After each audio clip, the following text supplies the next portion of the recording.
Let's get more on this, a few other issues as well with Liberal Senator, of course, from Victoria, James Paterson. Senator, thanks very much for your time today. Interesting plan put out there today. I suppose that the big side of this for anyone in Melbourne is this possibility to maybe clear out some congestion. It's more appealing suddenly to, live in some of these places where the access could be so much better and faster. Tom, I think it's what Victorians have been calling out for a long, long time. People in regional centres that already live there want easier access to the city, want to be able to get to the city easily when they need to. And people in Melbourne want an alternative to being part of just the big, sprawling, congested, built-up Melbourne that it is. So I think it's a really exciting and visionary plan from Matthew Guy and his team, and I hope they have the opportunity to implement it. So that's the Coalition pledge, one of the big headline pledges for the election next month. Labor is saying it wants to link up the metro rail lines. So at the moment, if you're out in the east, you've got to go all the way into the city and then perhaps get another train out to the north. Is that visionary as well and helping with congestion?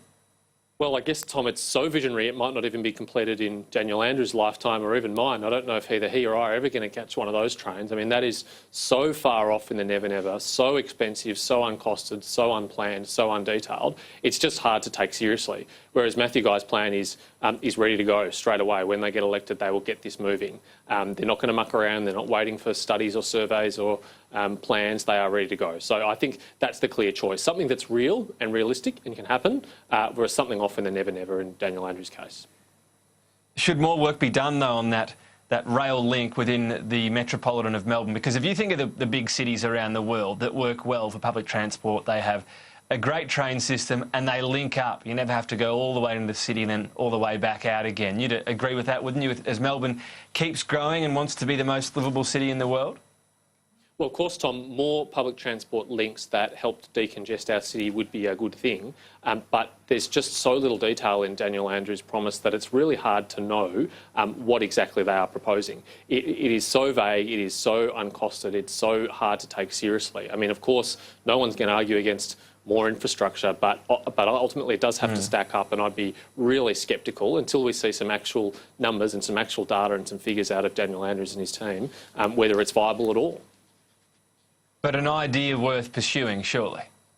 Well, I've got no in principle opposition to it, of course, Tom, but it has to stack up, and Daniel Andrews so far hasn't provided any evidence at all that it will, in contrast with Matthew Guy, who's got a fully costed, well-planned alternative ready to go.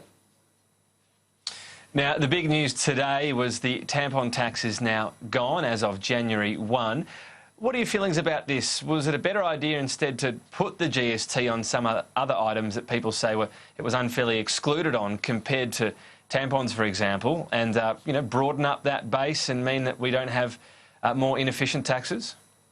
Well, Tom, I'm more in favour of cutting taxes than increasing them, so I'd rather remove taxes on things than add taxes to things. So I think the case has been well made that it was an anomaly, that it was unusual, that it seemed unfair, certainly to me and many others in the community, and it's about time that it was done. But in contrast to our predecessors, who took no action to address this at all under the Rudd-Gillard era when they had 6 years in power, this government, under Prime Minister Scott Morrison, is actually just getting on with it and doing it.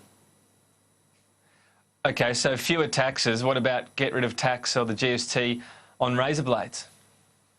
Well, Tom, I haven't seen a costed proposal on that. Happy to look at the detail. But as a matter of principle, I'm in favour of lower taxes everywhere and anywhere that we can, that it's affordable to do so.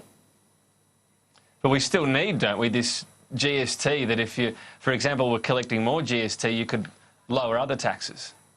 Well, in the case of tampons, I think, Tom, it was almost a trivial amount of money. It was really a very small amount of tax revenue that was being collected versus the very real impost that was having on people and individuals. So I think a very strong case was made that without irreparably damaging the balance sheets of state governments around the country, we could get rid of the tax on tampons. I don't know what the equivalent figure would be for razor blades or any other category, Tom, and that would have to be considered, obviously. But in this case, for such a small fiscal impact, I think it was a sensible thing to do.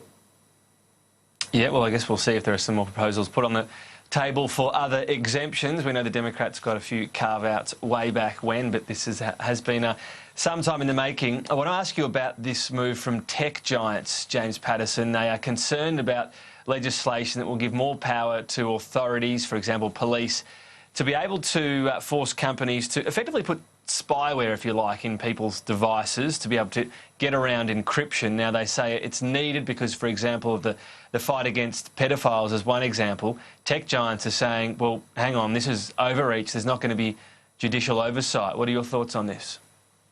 Well, the companies that were mentioned in the media today, Tom, as having some concerns about this, have actually been involved in the development of this policy at a very high level for many months now. They've been key stakeholders in helping formulate the government's policy.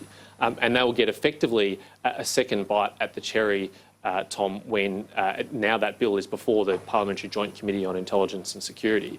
That committee is a bipartisan committee. It's chaired by my friend Andrew Hastie, and it's proven very effective in the past at making necessary changes if there are, and taking on the feedback of stakeholders like the tech companies to make sure that the end product that comes out the other end does have that strong bipartisan support and general strong community support. So if they do have any remaining concerns that haven't already been addressed by the extensive consultation process, they've got another really good opportunity to help positively shape the final package to get that balance right between security on the one hand and privacy on the other, both of which are important and do need to be balanced.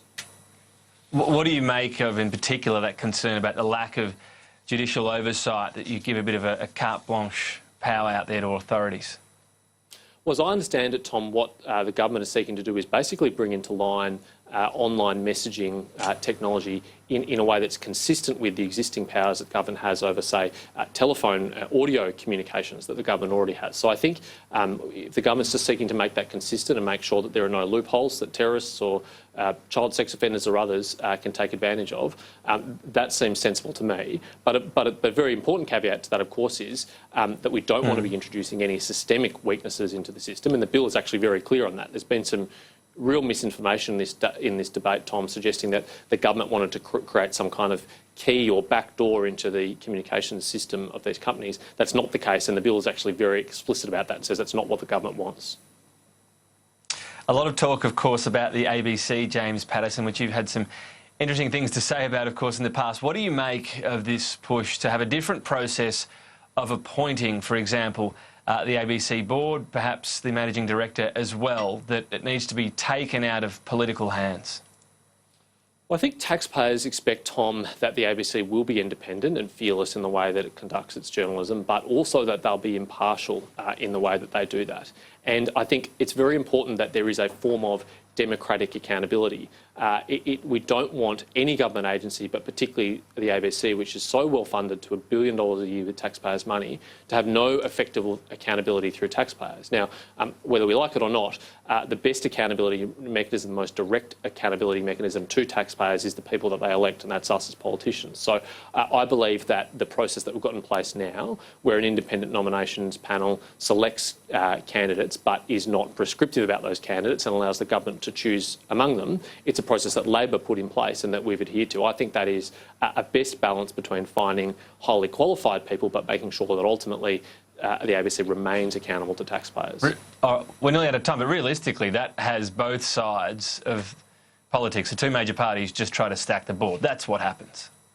Oh, I think that's a bit cynical, Tom. I don't think you could say that the board's been stacked. Certainly if the attempt has been to stack them, it hasn't been a successful one under this government or previous coalition governments, because the ABC has remained fearlessly independent from government and from parties, and I don't think anyone would say that the coalition gets a particularly good run on the ABC as a result of any of the board appointments that we've made. But it is still important, Tom, that ultimately at the end of the day, a taxpayer-funded organisation to the tune of $1 billion a year has a direct line of accountability to taxpayers. It can't be totally arm's length, totally off with no influence at all. That would be really problematic, because taxpayers have a say and have an interest in how the organisation should be run. James Paterson, thanks for your time today. Pleasure, Tom.